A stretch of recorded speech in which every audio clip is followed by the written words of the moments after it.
Rumah Guaman Heru ditujukan kepada pengarah YDH Datuk Seri Ramli Muhammad Yusof, pengarah Jabatan Serta Jenayah Komersial, memohon satu surat representasi mohon tindakan lanjut perundangan kriminal untuk aduan-aduan polis pengadu-pengadu kes yang berkemungkinan terlibat dalam jenayah penipuan terancang skim pelaburan saham kepentingan Redeemable Preference Share, IRPS dan juga crowdfunding.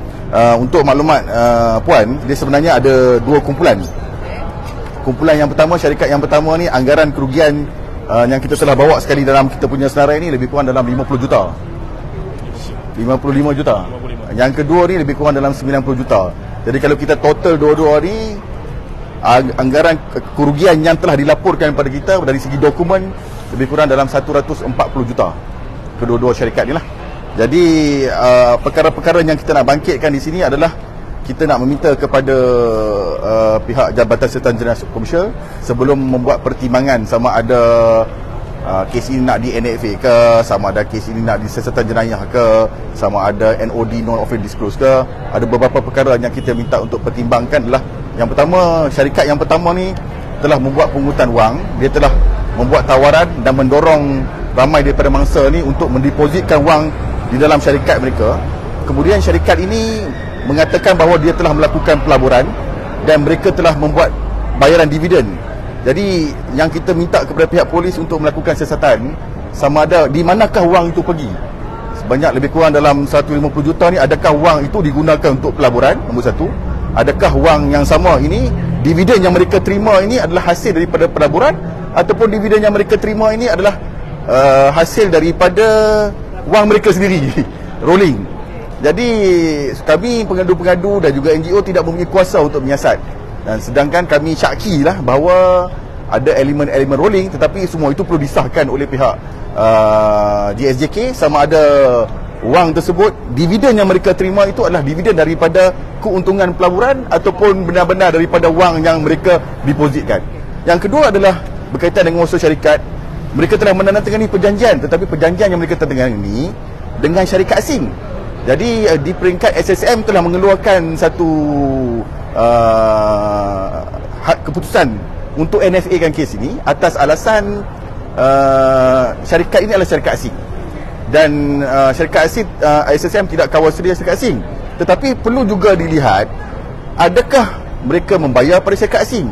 Walaupun kontrak yang mereka tandatangani dengan syarikat asing, tetapi mereka membayar pada syarikat tempatan.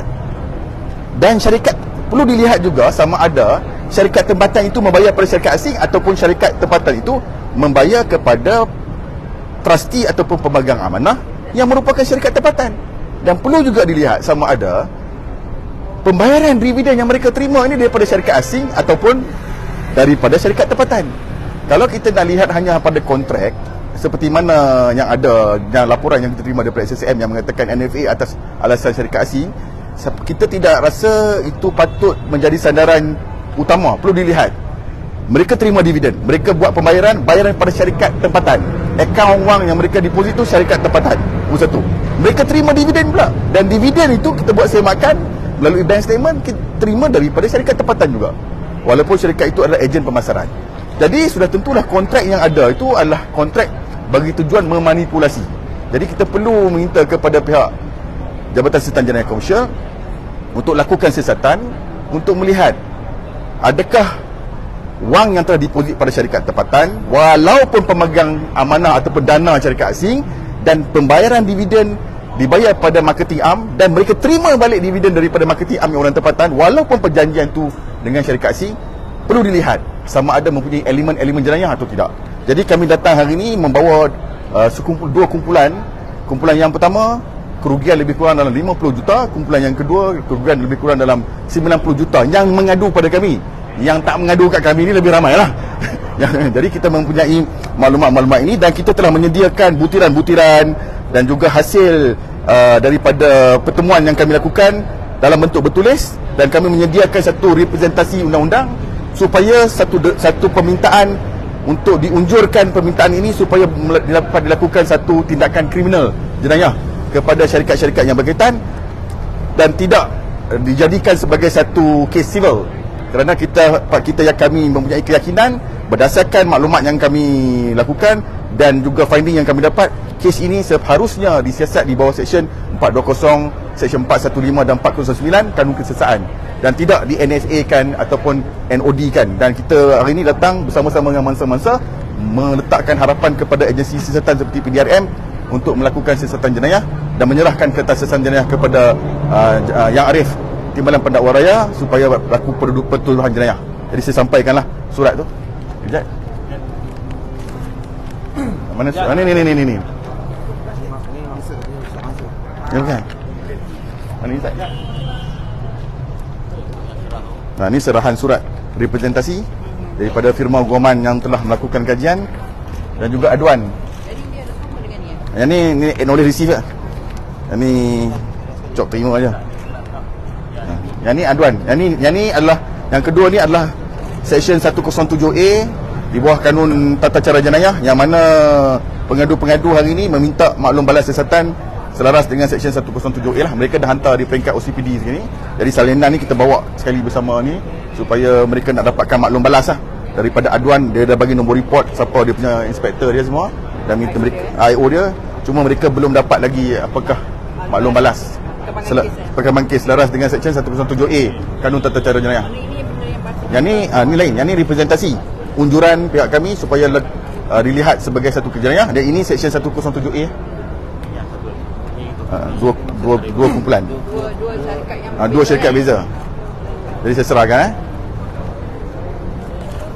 yang salinan tu saya. Salinan ni saya bagi Cik Anik lah, Ketua Anik kita. Okey, apa-apa tindakan kita akan lihat. Maklumat akan diberitahu. Okey. Esok sikit Okey. Boleh terima kasih banyak.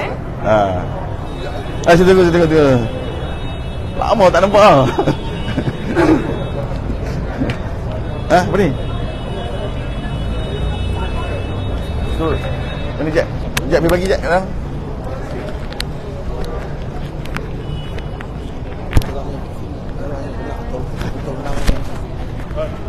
Kita buat kat luar kan? Mana polis? Tuan, je lah. Kita kena buat kat luar. Kawasan larangan.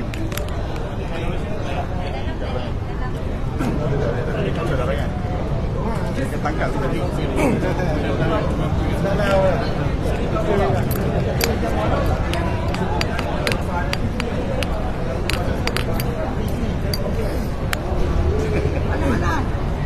tak boleh di kawasan larangan. Kita tangkap tadi. Kat situ.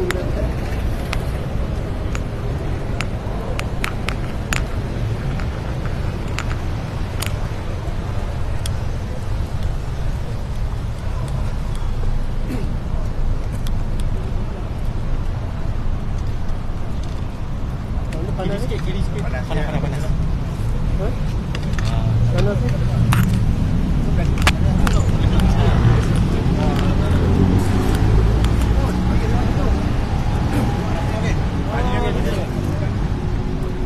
Panas. Meskipun punya dikit. Aduh.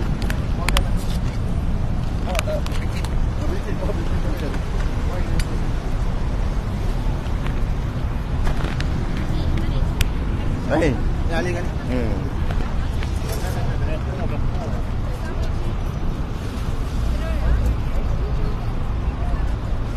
Ada lampu.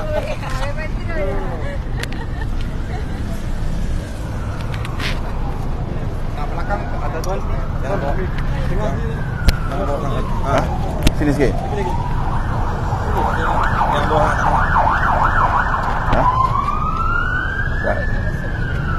Binti belakang. Binti belakang. Belakang. 20 minit. Okey. Lama tu. 2 jam. 10 minit je. Dah. Dapat sikit. Binti semua duduk belakang kita. Okey. Bismillahirrahmanirrahim. Assalamualaikum warahmatullahi taala wabarakatuh. Salam sejahtera, salam kemanusiaan. Pada hari ini kita membawa daripada dua kumpulan pengadu yang anggaran yang telah membuat laporan, bukan anggaran, ini data yang telah kita kumpulkan. Satu kumpulan telah rugi lebih kurang dalam 50 juta, nombor satu. Satu lagi kumpulan 90 juta. So total dua-dua ni adalah 140 juta kerugian daripada penipuan pelaburan berkonsepkan IRPS, crowdfund dan lain-lain lagi. Kita sudah mempunyai beberapa siri laporan sebelum ni, dan kita dapat lihat bahawa sehingga hari ini belum ada lagi satu kenyataan rasmi bahawa satu siasatan telah dilengkapkan oleh Jabatan Siasatan Jenayah Komersial yang mengatakan kes ini merupakan satu jenayah kriminal. Kita tidak pasti, mungkin pihak agensi siasatan memerlukan masa yang begitu panjang untuk ambil, tetapi hingga hari ini tidak dimaklumkan lagi bahawa telah berlaku serahan daripada PDRM kepada Jabatan Siasatan, kepada Attorney General Chamber, AGC ataupun Jabatan Peguam Negara bagi tindakan pendakwaan ataupun lain-lain lagi. Cuma dalam dua kumpulan yang ada ni, satu daripada kumpulan ni terdapat satu surat yang kita terima daripada Suruhanjaya Syarikat Malaysia yang mengatakan bahawa kes telah NFA. Ni point dia, NFA. Ni kenapa kita kata NFA? No further action daripada SSM atas alasan bahawa syarikat berkenaan merupakan syarikat asing. Saya rasa kita meminta, kita akan pergi ke peringkat yang lebih atas, iaitu NFCC, supaya keputusan itu dapat dikaji semula. Kerana walaupun kontrak dengan pemegang amanah itu ataupun dipanggil fund manager itu adalah kontrak syarikat asing, tetapi perlu diingat pembayaran dibuat kepada syarikat tempatan. Satu, poin nombor 1, dia bayar pada syarikat tempatan, dia tak bayar pada syarikat asing pun. Walaupun kontrak yang ada, kontrak itu adalah kontrak fund manager yang merupakan syarikat asing, tetapi pembayaran dibayar kepada syarikat tempatan. Pembayaran dibayar kepada syarikat ejen pemasaran tempatan. Dan bukan itu saja, mangsa-mangsa menerima dividen daripada syarikat tempatan. Kita mempunyai alasan yang kukuh bahawa kontrak yang diwujudkan itu adalah kontrak yang bertujuan untuk memperdaya mangsa-mangsa. Dahlah memperdaya mangsa-mangsa, janganlah sampai memperdaya agensi pengakusan. Sebab itulah siasatan perlu dilakukan untuk mengikuti money trail. Di manakah wang itu dibayar? Nombor satu, syarikat manakah yang menerima bayaran tersebut? Adakah syarikat yang menerima bayaran tersebut telah melakukan pelaburan dan hasil daripada keuntungan pelaburan itu dibayar kepada mangsa, ataupun syarikat itu menerima wang pelaburan dan wang pelaburan itu juga digunakan untuk membayar dividen? Jika benar, maka ini merupakan satu penipuan ataupun skim pelaburan Ponzi. Sebab itulah keputusan untuk NFA atas alasan bahawa syarikat itu adalah syarikat asing adalah keputusan yang pada kita agak premature. Seharusnya siasatan yang lebih teliti dilakukan untuk melihat di manakah pembayaran wang itu masuk.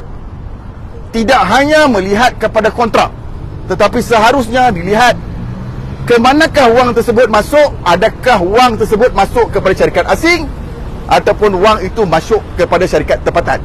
Sekiranya wang itu masuk pada syarikat tempatan, maka sudah tentulah semua agensi siasatan mempunyai bidang kuasa untuk melakukan siasatan dan melakukan tindakan kriminal kepada syarikat-syarikat berkenaan. Itu poin nombor satu. Poin yang kedua, berkenaan dengan syarikat yang kedua ini, syarikat telah memungut wang, telah mendorong mangsa-mangsa dengan membawa info memo, mendorong mangsa-mangsa membuat pembayaran kerana percaya bahawa ia satu pelaburan yang menguntungkan. Mangsa-mangsa melabur, memasukkan wang, mereka menerima dividen, menerima dividen. Kemudian tiba-tiba syarikat mengeluarkan satu notis untuk redeem, untuk menebus. Tiba-tiba je out of sudden dia tebus. Seharusnya bila dah tebus pelaburan tersebut, pulanglah balik modal. Ni tebus tapi tak nak pulang modal. Kalau itu tidak dipanggil tipu, kalau itu tak dipanggil pecah amanah, apakah perkataan yang tepat untuk kita panggil? Kita bercakap hari ini, kita kena melihat macam mana muka-muka orang yang ada ni, duit dia orang ni hilang. Dan kita sekiranya kita ingin mengatakan bahawa NFA, fikir dulu perasaan orang-orang yang ada kat depan ni. Bagaimana wang EPF mereka telah hilang, macam mana wang persaraan mereka telah hilang. Tidak semudah itu untuk kita NFA. Adakah kita nak kata kes ini tiada jenayah? Kalau betul tiada jenayah, keluarkan satu surat mengatakan bahawa tiada jenayah di sini. Sebab apa? Kita semua buat pakat-pakat boleh buat. Sebab itulah kita tidak mempunyai kuasa siasatan. Kita tak boleh pergi check bank account, walaupun kita mungkin mempunyai cara untuk semak. Kerana sekiranya kita semak akaun pihak ketiga, itu merupakan kesalahan di bawah undang-undang perbankan BAFIA. Sebab itulah kita mengharapkan kepada agensi siasatan, tolong siasat bank account. Apa yang susah sangat? Sama ada wang itu masuk ke dalam syarikat atau tidak, sama ada wang itu digunakan untuk tujuan pelaburan atau tidak, sama ada dividen yang mereka terima adalah dividen berasaskan keuntungan pelaburan ataupun dividen yang dibayar daripada modal. Saya rasa tak susah sangat pun. Kalau kita tak buat begitu, mangsa-mangsa yang berada ni rasa keliru dan rasa tidak puas hati. Mengapakah ada kes-kes yang lain yang saya tak mahu sebut nama, tindakan siasatan begitu pantas, dan mengapakah program skim-skim pelaburan seperti ini tidak diberi perhatian? Kita tidak menyalahkan mana-mana agensi siasatan, cuma kita ingin meminta di dalam representasi undang-undang kita, perkara yang perlu disahkan sama ada wang yang ada dilaburkan itu digunakan bagi tujuan pelaburan atau tidak. Perlu disahkan sama ada dividen yang mereka terima serabun ni adalah hasil daripada keuntungan pelaburan, perniagaan ataupun daripada modal mereka sendiri. Perlu disahkan. Jadi kita hari ini meminta menghantar representasi undang-undang, memberikan fakta perundangan-perundangan yang menunjukkan bahawa ada elemen jenayah, ada unjuran terhadap jenayah yang perlu dilakukan siasatan oleh pihak PDRM, dan kita meminta supaya siasatan itu dapat dibuat dengan telus kerana jumlah mangsanya ramai. Ini bukan tipu 10,000, 5,000 punya cerita ni. Ni jutaan ringgit punya cerita. Dan sekiranya tidak ada satu siasatan jenayah, akan menimbulkan rasa tidak yakin di kalangan mangsa-mangsa terhadap institusi yang ada. Sebab itu kita hadir hari ini, kita membawa unjuran kita, kita menyediakan representasi undang-undang kita, menggunakan panel peguam yang kita ada supaya dapat membantu siasatan pihak polis, supaya dapat melengkapkan kertas siasatan sekaligus diserahkan kepada Timbalan Pendakwa yang Arif Timbalan Pendakwa atas budi bicaranya untuk melakukan pertuduhan jenayah. Sehingga hari ini kita tidak mempunyai sebarang jawapan rasmi, tapi daripada SSM kita dah terima bahawa sebahagian daripada kes yang ada telah diserahkan kepada Jabatan Peguam Negara, sebahagian dah NFA. Tapi hingga hari ini di peringkat Jabatan Siasatan Jenayah Komersial PDRM, kita belum menerima apa-apa jawapan status kes, sama ada siasatan lengkap atau tidak, sama ada kes ini telah NFA atau tidak, sama ada NOD, no offence disclosed atau tidak. Sebab itu kita masih lagi menunggu. Hari ini kita hadir bersama dengan mangsa-mangsa untuk menyerahkan kertas siasatan, kertas representasi undang-undang terhadap JSJK, dan juga menghantar surat berkanun Seksyen 107A. Apakah surat 107A ni? Dalam 107A Kanun Tata Cara Jenayah memberikan hak kepada pengadu-pengadu yang telah membuat laporan polis untuk menghantar surat memohon maklum balas daripada siasatan, dan pihak PDRM dalam tempoh 14 hari berasaskan kanun tata cara jenayah perlu memberi jawapan. Sekiranya jawapan tidak diberikan dan pengadu-pengadu tidak berpuas hati, maka pengadu-pengadu boleh menulis surat pula kepada Jabatan Peguam Negara. Sekiranya tak berpuas hati dengan maklum balas ataupun tak jawab ke, tak maklum ke, tak reply ke, tak terima ke, 14 hari kita akan meneruskan, kita akan hantar surat beramai-ramai kepada Jabatan Peguam Negara, kerana itu peruntukan itu ada di bawah Seksyen 107A Kanun Tata Cara Jenayah. Dan kita menunggu jawapan pihak polis, dan kita mohon hari ini kita meminta kerjasama, minta kepada pihak polis untuk memberikan maklum balas, dan kita amat berharap satu siasatan jenayah dapat dilakukan, dan kita juga amat berharap supaya kertas siasatan jenayah dapat disegerakan diserahkan kepada Jabatan Peguam Negara, supaya Jabatan Peguam Negara yang arif Timbalan Pendakwa Raya dapat mempertimbangkan kes ini, dan kita berharap agar akan ada pendakwaan jenayah ataupun kriminal terhadap syarikat-syarikat yang telah menipu ratusan juta ringgit pada masa-masa yang ada. Itu yang kita harapkan. Okey, ada soalan? Datuk, nak tanya.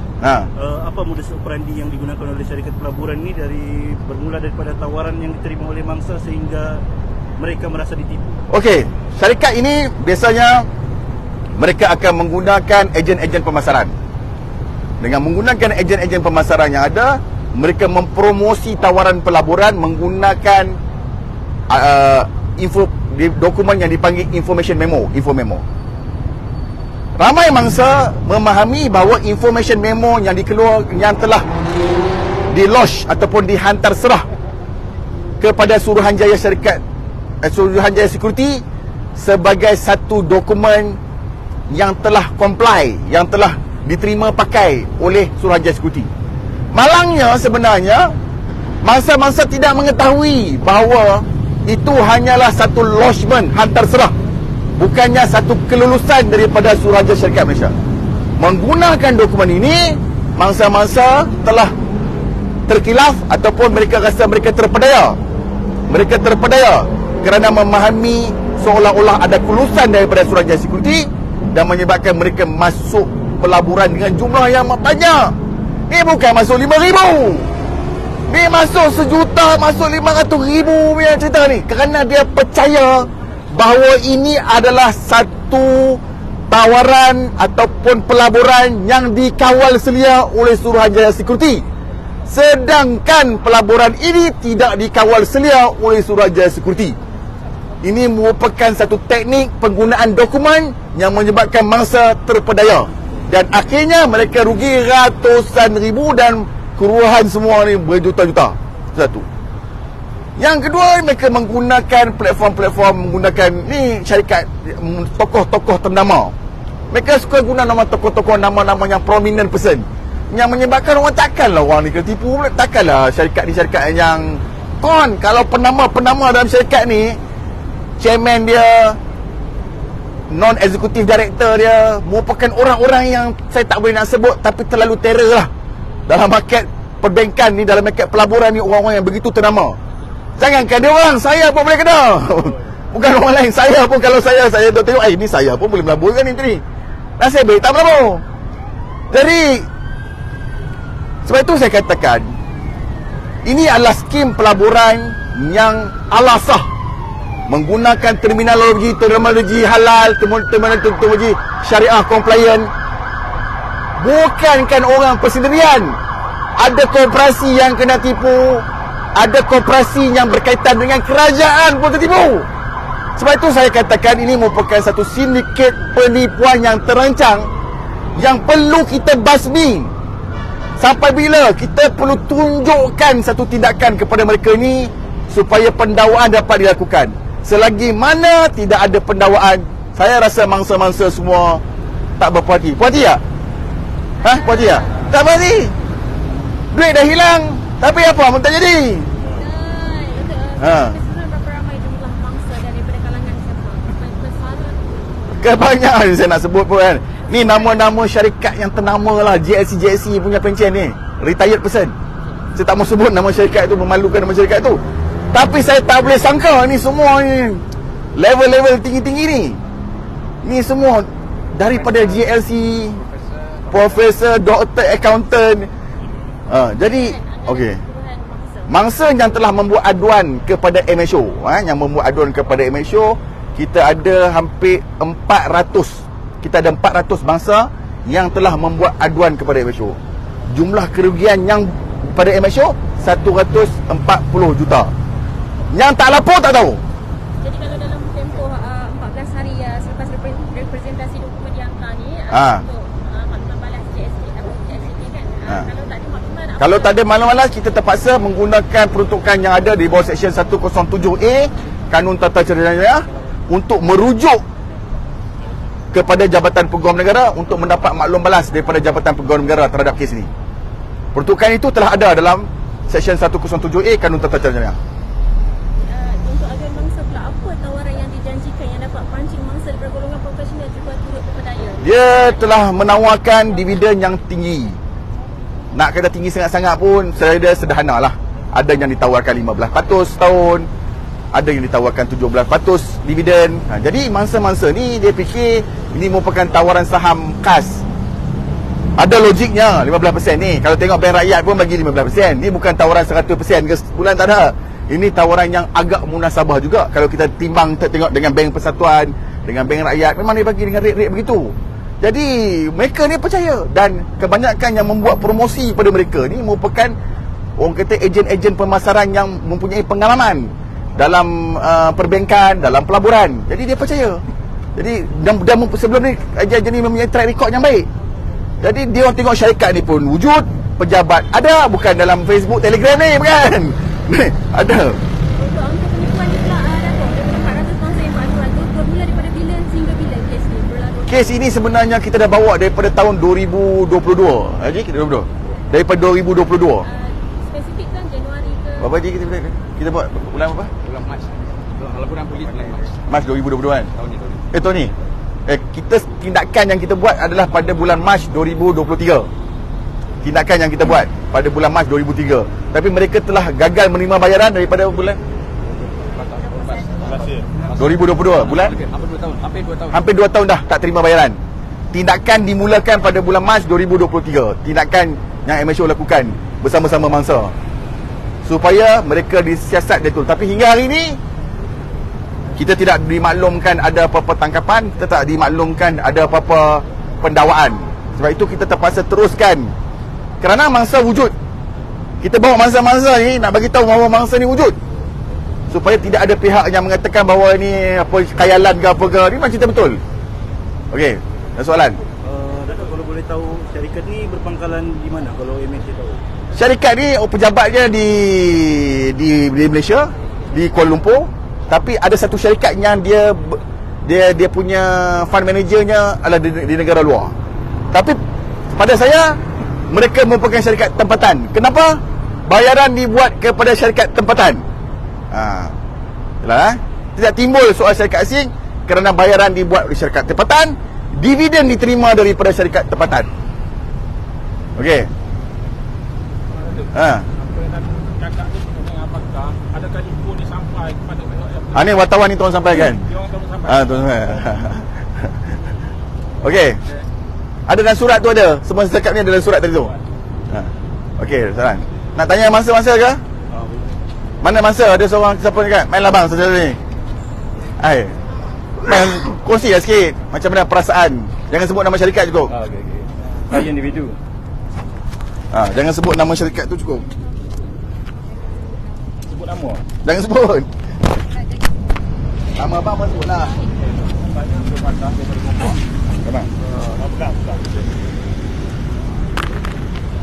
Okay, saya memang kecewa lah dengan apa yang telah berlaku dan terima kasih kepada MSO yang telah membantu kami dan kami berharap perkara ini diambil serius oleh pihak yang berkenaan lah, yang pada hari ini kita sampaikan surat pertanyaan tersebut. Apa itulah berapa banyak abang rugi? Saya rugi campur dengan isteri semua lebih kurang 1.3 juta. Simpanan 1.3. simpanan Ya. Duit simpanan. IPF. Termasuk semua duit EPF dan simpanan. Kalau boleh cerita sikit bagaimana abang mula kenal syarikat pelaburan ni? Saya kenal satu ejen yang saya sudah lama buat pelaburan dengan dia dalam skim yang lain, dan dia menceritakan tentang urusan syarikat ini yang mempunyai dokumen-dokumen yang mencukupi dan berdaftar dengan SSM dan juga yang ofis kat situ. Yang sebut nama syarikat bang. Yes. Jadi saya pun percayalah dengan apa yang dia ceritakan. Memang ada semua dokumen-dokumen tu. Jadi setelah masa berlalu, akhirnya ini yang berlaku. Tahun bila tu, Mak? Ya? Sejak tahun bila berlaku?